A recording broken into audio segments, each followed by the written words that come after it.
Netanyahu ने Hamas के लड़ाकों को धमकी दी है कि वो कहीं भी अब छिप नहीं सकते और उनकी इस धमकी के बाद ये माना जा रहा है कि उनके निशाने पर अब पूरा का पूरा गाजा होगा। इंशाअल्लाह ताला ये हम मुसलमानों की जीत होगी और ये हमास के हमारे मुजाहिदीन इंशाअल्लाह ताला कामयाब होंगे और इंशाअल्लाह ताला इसराइल को इंशाअल्लाह इसकी बहुत बड़ी शिकस्त होगी इंशाअल्लाह। कि भाई हमें अब मुसलमान हो या जो भी हो, उनको जो ये जो बार बार वो एक बात करते हैं कि जी हमें बदला लेना है, इस चीज को भी समझना चाहिए कि ये जो बदला है ये बड़ा कॉस्टली पड़ता है। वज़ीर ख़ारजा जलील अब्बास जिलानी ने ट्वीट में कहा कि फ़लस्तीनियों के साथ यकजहती के तौर पर खड़े हैं।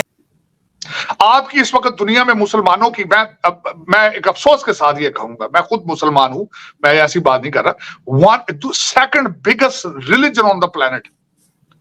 आपके हालात आपको पता है क्या है? आपके सीरिया के हालात क्या है, इराक के हालात क्या है, लीबिया के हालात क्या है, अफगानिस्तान के हालात क्या है, आपके पाकिस्तान के हालात क्या है। वेस्ट आपको टुकड़े डालता है तो आप खाना खाते हैं। आप अमेरिका और चाइना आज आपको पैसे देना बंद कर दे, आप खाना ना खा सके इस मुल्क के अंदर। पूरे इस्लामी मुमालिक में सिर्फ पाकिस्तान ऐसा मुल्क है जिसके पास एटम बम है, ठीक है, मगर ये शुरली भी नहीं चलाएंगे। क्यों चलाएंगे नहीं? इसलिए कि इनमें विल पावर नहीं है। ठीक हो गया, ठीक है, ये कभी भी ऐसा जो है ना कोई कदम नहीं उठा। फिर वो एक मुसलमान जो भले पाकिस्तान में बैठा है, वो कहीं और बैठा हुआ है, उसके ज़हन में ये सवाल आएगा कि भाई ये क्या कर रहे हैं, ये क्यों, देखिए मुसलमानों के साथ जुल्म हो रहा है। वो यहाँ से उठ के कहीं और ही ना चले जाए, जैसे बहुत सारे पाकिस्तानी या बहुत सारे और ममालिक के लोग इधर उधर शिफ्ट होके तो हमले करने की कोशिश करते हैं ऑन ज्यूज एंड अदर। जय हिंद दोस्तों इस समय इजराइल ने गाजा पट्टी और हमास पे हमले 4 गुना तेजी से कर दिया, क्योंकि अभी इजराइल में रात हो रही है। लेकिन दोस्तों इसी बीच दिल दहलाने वाली घटना ये आई कि इजराइल के लोगों को जो किडनैप किया है, उनके साथ मतलब बहुत ही गंदे गंदे हरकत करके, बच्चों के साथ, लड़कियों के साथ, जो महिलाएं हैं उनके साथ बहुत गंदे हरकत हुए जा रहे हैं और उसी का वीडियो बना के अपलोड करने, एक तरीके से रेपिस्ट जैसा सीन, उससे भी गंदा मैं आप लोगों को एक्सप्लेन नहीं कर सकता। और दोस्तों उससे भी शॉकिंग बात, पाकिस्तानी गवर्नमेंट ने इसका खुलेआम सपोर्ट कर दी। पाकिस्तानी फॉरेन मिनिस्टर ने खुलेआम ये ट्वीट कर दिया कि हम हमास के लोगों के साथ हैं और हम जो हमास कर रहा है वो बिल्कुल सही कर रहा है, वो निंदा वाला काम नहीं है। दोस्तों रेप कर रहे हैं वो महिलाओं के साथ, बच्चियों के साथ, जिनको किडनैप करके ले गए, और भी उससे भी घिनौना कृत्य कर रहे हैं। मैं आप लोगों को बता नहीं सकता, इमेज और वीडियो तक नहीं लगा सकता। और उसके सपोर्ट में खुलेआम पाकिस्तान आ गया। पाकिस्तान के मौलानाओं की बीवियां बुर्का पहन के रोड पे फिलिस्तीनी झंडा लेके कूद रही हैं। आप लोग समझ सकते हैं क्या होगा इस देश का, जो रेपिस्ट को खुलेआम सपोर्ट करते हैं। हमास के लोग उन बच्चियों के साथ जो काम कर रहे हैं उनका खुलेआम पाकिस्तान सपोर्ट कर रहा है, ट्वीट कर रहा है कि ये अल्लाह करवा रहे हैं। फिर हो गया इन पाकिस्तान का काम। कैलकुलेट कर सकता हूं कि आपकी डेस्टिनेशन क्या है, तो ठीक है आप करें। आपको चाहिए फलस्तीन को सपोर्ट करें, लेकिन जाएं वहां कुछ करें उनके लिए फिर, क्योंकि उसकी वजह यह है अब वो रिटेलिएट करेंगे। और इजराइल जो है आज अभी तक वो अटैक कर चुके हैं, अभी भी वहां रात का टाइम है। नेतन्याहू साहब अभी आने वाले हैं, स्पीच देने वाले हैं। 500 तो उन्होंने मार दिए हैं। हमास सब कहता है ट्रूस करें हमारे साथ, ट्रूस करें हमारे साथ। और माजी के अंदर इजराइल ने कभी अपना ऑपरेशन बंद नहीं किया जब तक वो अपने टारगेट अचीव न कर ले। आपके ट्वीट, ये लौंडे रपाड़ों को मेरा मशवरा दे, ट्वीटों के साथ दुनिया नहीं चल रही मेरे बच्चे। फिक्शन से निकलो, हकीकत देखो क्या है। और दूसरा आखिरी बात मुझे कर लेने दे आरज़ू, ये कहां का इस्लाम है जो आपको इजाजत दे कि आप मासूम लोगों को जाके, निहत्थे लोगों को जाके मारे? आप, ये इस्लाम इजाजत देता है? मैं जिस मजहब पे बिलीव करता हूं वो हालते जंग में कहता है कि आपने सब्ज दरख्त भी नहीं काटना, ग्रीन ट्री भी नहीं काटना आपने। ये किस किस्म का इस्लाम आप लेके प्रचार कर रहे हैं भैया? ये कौन सा जिहाद, ये किस किस्म की ये सारी बातें कर रहे हो? मैं आरज़ू इन चीजों पे बिलीव नहीं करूंगा। अफसोस के साथ कहूंगा, आप ऐसे मुल्क के बैठे हैं, वाहिद मुल्क है जो इस वक्त जहां से हुकूमत तो कुछ भी नहीं बोल रही, क्योंकि हुकूमत क्यों बोलेगी? हुकूमत को तो डॉलर चाहिए, हुकूमत को तो डॉलर आते हैं सऊदी अरेबिया से, यूएई से, उनकी मर्जी के बगैर किस तरह बोलेगी? हाँ, आपके लौंडे रपाड़े बोल रहे हैं, वही जो इमरान खान के इश्क में मुब्तला है वो कर रहे हैं, करते रहेंगे, वो करना चाहिए उनको। उनको क्या पता है कल क्या होना है? उनको क्या पता है खाना क्या चीज है? उनको क्या पता है दुनिया किधर है? उनकी तो आंखें बंद कर दी गई कि तुमने ना इंग्लिश पढ़ना है ना मैथ पढ़ना है, तुम जाहिल हो, तुम पैदा हुए जिहाद के लिए, जिहाद करते हुए मारे जाओगे, या भूख से मर जाओगे या जिहाद से मारे जाओगे। उनको तो ये बताया गया। ठीक है, करने दो उनको।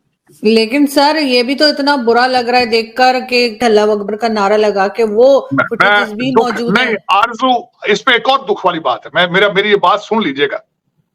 तुम्हारा टेरिटोरियल प्रॉब्लम है उनके साथ इजराइल के, अल्लाह अकबर का नारा लगाने की क्या जरूरत है? मेरा मजहब क्यों खींच कर ले जाते हो इसके अंदर भाई? किसने तुम्हें ये इजाजत दी है कि मेरे मजहब को खींच के अपने टेरिटोरियल, तो आपका मकान किराए का किसी का, आरजू मैं मिसाल देता हूं, आपका किसी के साथ एक प्लाट का झगड़ा चल रहा हो कब्जे का, आप उसको मस्जिद दे के वहां बच्चों को मार के अल्लाह अकबर के नारे लगाएंगे वहां? मेरे मजहब को क्यों उसमें डाल रहे हो भाई तुम? किसने तुम्हें इजाजत दी है ये कि खवातीन के साथ बदतमीजी करके तमाशे करके अल्लाह अकबर के नारे लगाओ? मैं कंडेम करूंगा इस चीज को, बिल्कुल। ये इस्लाम है ही नहीं है, मैं समझता हूँ। एक तो मुझे सबसे बड़ा दुख है कि आपने इस्लाम को हमेशा अपने मर्जी में उसको ढाल के उसके ऊपर कारोबार किया है। एक तो मुझे इस चीज का दुख है, और दूसरा फिर आज आप वहां पे अल्लाह अकबर के नारे लगा रहे हैं। आप मेरे मजहब को उसमें डाल रहे हो। आप how dare you do that? I condemn that, बिल्कुल कंडेम करूंगा आरजू, ये बिल्कुल सख्त ज्यादती की, ये जो भी कर रहे हैं गलत कर रहे हैं। तुम्हारे टेरिटोरियल प्रॉब्लम है भाई। पहले आपने प्लाट बेचे थे उनको, वो प्लाटों के ऊपर आप घर बना रहे हैं, आप कहते हो हमने दोबारा कब्जा लेना है। आपका प्लाटों का प्रॉब्लम है भाई, इसको मेरे मजहब में ना डालो इसको इसके अंदर। मैं इसको बिल्कुल इसको रिजेक्ट करूंगा। इन्होंने दी है सर, इन्होंने बेचा है सर, लोग यही कह रहे हैं, इन्होंने खुद जमीन बेची थी और अब यहाँ पे दोबारा ये वही ड्रामा कर रहे हैं। दुनिया को पता है फलस्तीनियों के जिस तरीके से ये करप्ट है लोग। आज इस्लाम का आप बात कर रहे हैं, आपका मिडल ईस्ट तो इकट्ठा नहीं है किसी चीज में। आपको पता है जिनके अंदर की इनकी लड़ाइयां हैं, इनके मुल्कों के हालात देखें आप जैसे मेरे जैसे लोग जाते हैं, हमें तो मस्कीन और गरीब कहते हैं, ये रफीक कहते हैं, और ये मेरे पाकिस्तानी लौड़े लपाड़े इस्लाम को समझने की बजाय इनको पता ही नहीं इस्लाम क्या है। इनको तो फॉरेन रिलीजन है, पता ही नहीं है इस्लाम क्या चीज है भाई। और पहले इस्लाम के फंडामेंटल सीखो यार, खुदा का नाम है। फिलॉसफी देखो इस्लाम क्या है। और दूसरा सबसे बड़ी बात यह है कि दुनिया का हर मजहब एक प्यार का प्रचार कर रहा है। अगर प्यार करने की सलाहियत नहीं रखते हो तो ये मजहब के काम में ना जाया करो। आरजू सबसे बड़ी एक और आज मेरा बिलीफ है, मैं पहले पैदा इंसान हुआ था, उसके बाद मुझे मजहब और नाम दिया गया है। अगर मुझे इंसानियत का कोई शर्म लिहाज नहीं है तो forget about it, whatever you are, you Christian, Jew, whatever, Hindu, Muslim और सिख, जो कुछ भी हो, मेरी नजर में आप जीरो और रिगार्डलेस है।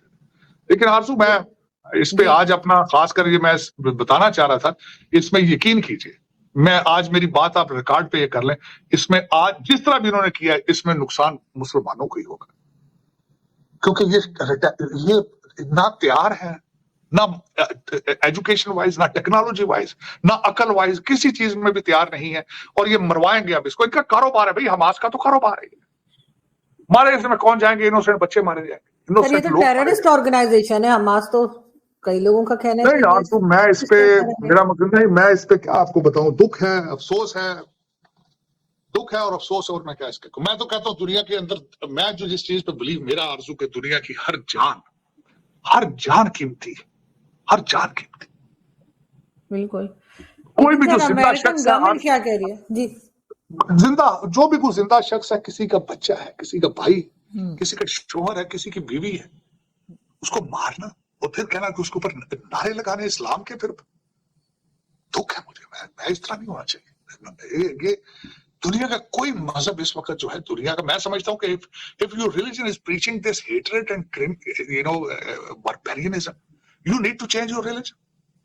You need to find some religion where the peace is, जहां अमन का प्रचार हो। किस तरह हो सकता है कि सारा दिन हम कहते हैं अस्सलाम वालेकुम, सलामती की दुआएं दे रहे हैं, फिर साथ ही उनको मारना? कैसी बात है ये, गलत बात है। मैं तो सर वैसे कुछ लोगों का ये भी कहना है कि ये हमास के लोग जो है ये नहीं चाहते थे या नहीं चाहते हैं कि सऊदी अरब और इजराइल जो है वो नजदीक आए, या उनका आपस में जो सऊदी अरब ने कहा था कि हम तस्लीम करने जा रहे हैं, वो चीज कर रहे हैं। दोस्तों, जैसा कि आप लोग देख सकते हैं कि पाकिस्तानी माइंडसेट और फिलिस्तीनी हमास और गाजा के माइंडसेट में कोई अंतर नहीं है। जैसे फिलिस्तीनी और गाजा के लोग इजराइल पे हमला करना चाहते हैं, वैसे पाकिस्तानी का माइंडसेट आप लोग को दिख ही रहा है। और कल तो एक मौलाना साहब ने बाकायदा एक भीड़ लेके अपने आर्मी के खिलाफ फतवा जारी किया कि भाई इजराइल पे हमास हमला कर सकता है तो तुम कश्मीर पे क्यों नहीं कर सकते, हमारी आर्मी क्या कर रही है। फतवा निकाल दिया पाकिस्तानी आर्मी के खिलाफ एक मौलाना ने। उन्होंने कहा भाई कश्मीर पे हमला करो, नहीं तो फतवा लगा देंगे तुम्हारी। लेकिन आर्मी को पता है कि भाई हमारी क्या औकात है, भारत के सामने हमला करेंगे तो फिर बचेंगे नहीं, फिर वो वाला सीन खत्म कि चलो छोड़ दो। अब कोई नहीं कहता अमेरिका कोई बचाने नहीं आएगा, तो उन्हें तो पता है। लेकिन आप लोग देख सकते हैं ये पाकिस्तानी लोग, मतलब इतने बदतरीन लोग मतलब मैंने अपने लाइफ में नहीं देखा कि एक रेपिस्ट को खुलेआम सपोर्ट। जलील अब्बास जिलानी को शायद किसी ने ये बताया नहीं, या उन्होंने जानबूझ के ऐसा किया कि हमास के लोग क्या कर रहे हैं। जो 125 इजरायली पकड़े हैं, जिनमें से 30-40 महिलाएं हैं और 20-25 महिला बच्चियां हैं, उनके साथ क्या कर रहे हैं। और इतनी घिनौना कृत्य देख के तो मुझे यही लगता है कि हमास ही पूरा जला दो। सच में यार, वो उनको एक एक सेकंड जो उनके साथ बदसलूकी की जा रही है, मतलब क्या किया जा रहा है आप लोग सोच नहीं सकते, किडनैप करके। तो मेरे हिसाब से जो इजराइल इस समय कर रहा है उसको तो और दोगुनी रफ्तार से गोले बारूद दागने चाहिए, ताकि हमास में जो भी वो बेचारी किडनैप है वो कम से कम छूट जाए। क्योंकि यार इतने मुश्किल सिचुएशन में रहना उनको, मतलब मेरे को तो समझ नहीं आ रहा क्या कहूँ। और दोस्तों दूसरी तरफ अगर देखा जाए तो इस युद्ध में पूरे जितने भी देश आपको नजर आएंगे जो सेंसिबल देश हैं, जो एक लॉ एंड कानून से चलते हैं, तो वो आपको इजराइल की तरफ नजर आएंगे। जितने भी दहशतगर्द देश हैं, पाकिस्तान, लेबनान, ईरान, जहाँ पे अनस्टेबिलिटी है, वहाँ वो लोग आपको अनस्टेबिलिटी यानी हमास के साथ नजर आएंगे, वो तो आपको पता ही है। तो आई होप ये वीडियो आप लोग को अच्छा लगा, जुड़े रहे ऐसी वीडियोस के लिए। तब तक के लिए धन्यवाद, जय हिंद।